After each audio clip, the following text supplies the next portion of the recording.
Hey folks, today I'm going to show you how to install our LC Infinium mechanical connector and the process it takes to do that. I'm going to show you using our fiber holder and jig tooling. Don't forget you can reference your instruction sheet that comes with every box of connectors. Now the tooling here, why we have this tooling is to really force the 10 millimeter cleave. The instructions call out a 9 to 11 millimeter cleave, so if you hit 10 millimeters, you're perfect. And that's what this tooling does. It really forces you to have your cleave length proper. So I'm going to prep my fiber. I'm going to approximately strip off 25 to 30 millimeters of jacket. Now I'm going to take the coating off. You have to get that coating off. If you don't get that coating off, you'll never cleave properly and it will never terminate properly. At this point, I'm going to use a fiber cleaning cloth and some fiber grade cleaner. I'm going to wipe my fiber down. This also checks the integrity of your fiber, and that sound is what you're looking for. Squeaky clean. At this point, I'm going to take my fiber holder. I'm going to show you there's 3 different gates on this, and if you'll notice, it slides. You always want to start before you put your fiber in the forward position like that. So now I can take my fiber, place it into the holder, and there's a little fiber groove. And when I shut my first gate, notice where my thumb is. I'll make it easy for you. Shut my first gate and it still moves. I could slide that fiber back, and what you want to do per the instructions is leave your fiber out 1 to 2 millimeters of jacket showing exposed. Once I close my second gate, that fiber is locked into place. Now the third gate, be careful because you are on a little angle. You want to make sure you're in the groove and lock that into place. And that is the proper setup for your fiber. At this point, I'm going to put this aside. I'm going to pull out a connector. Remember, this is a mechanical connector. There's actually a spring load in here. What's keeping that spring loaded is this plastic cap. You notice the 2 ends here? When you push these, this cap is going to pop off. And when that pops off, that engages the cam. So I'm going to put it back into place for now because we're not ready. I will load my connector into the jig. And if you notice right here, there's a little lip on the front of this connector. There's also a little lip in the front of this jig. Tab down goes into the hole. When I put this in correctly, that engages and locks into place. I should be able to turn it upside down like that. See the tab? At this point, I'm going to show you how to cleave. Oops. Hey folks, I'm just showing you something here. A little silly of me. What has to go on first? Always the boot. So obviously I'm not in a field situation. I could do this now. If I had to do it in a field situation, I would have to restart at this point. The beauty of this is, if you do this in the field, if you did the whole connector, you could redo the connector. This is a reusable connector. Okay, this is the Ortronix Precision Cleaver. Again, made for this tooling. This is an FC7 Sumitomo cleaver, again with this groove, made for the tooling. If you haven't seen my other video, I did a whole video on just the tooling. Please reference that.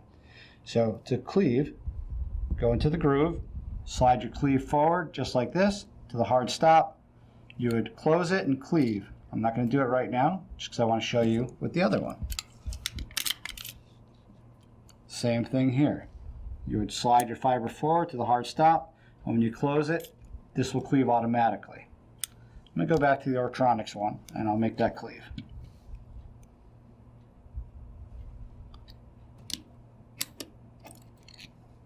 See that, folks?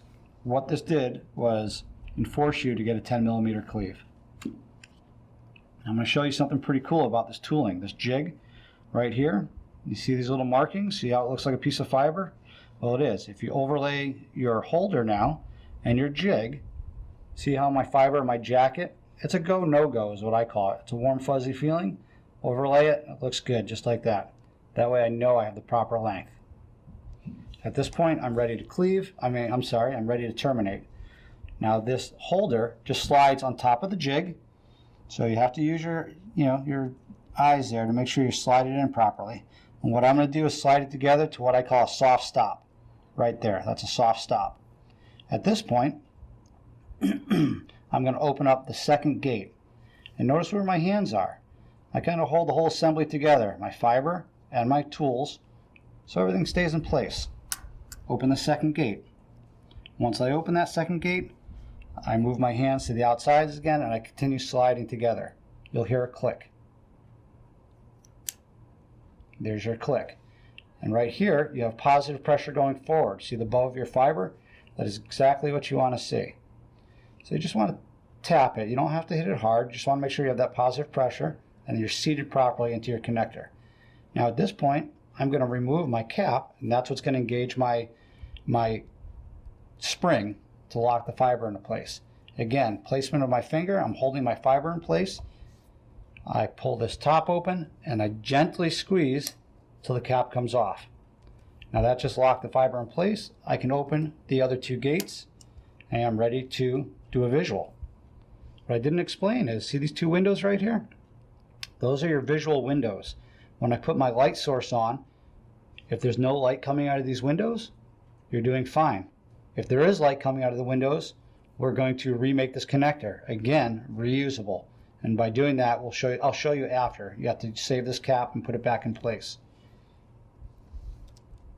I have already set up my, notice I haven't put my boot on yet, and that's fine. Either way, different types of cleaning tools. I've already set up my attenuator and my LC. Again, you must have the LC that has the open window. Again, I made a video on that. When I click this together, put my LC into my adapter, therefore I can see both windows. I have my attenuator on. You shall have an attenuator. Again, reference the other video. It's a 3 to 5 dB attenuator.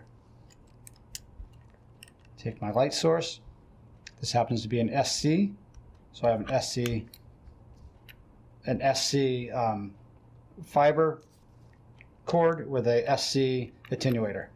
Make sure I'm on, and then I look for light. And there's no light coming through those windows, which is a bright red light. You've made yourself a good connector. At this point, I'm very comfortable with that. Anytime I click or unclick, I clean my fiber,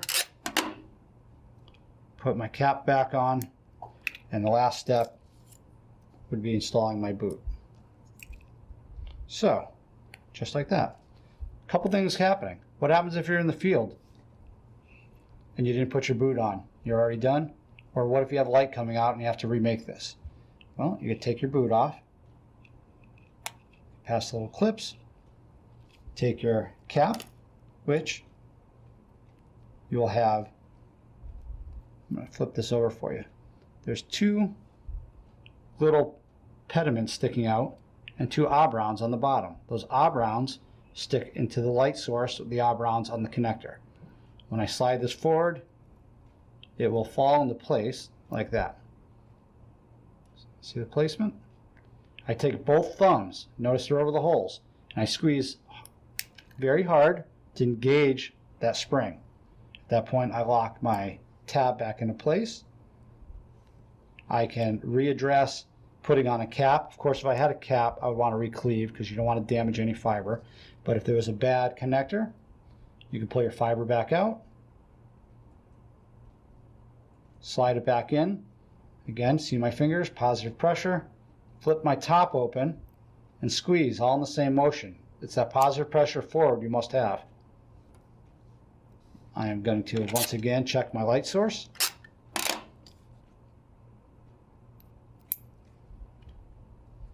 Which is on and no light.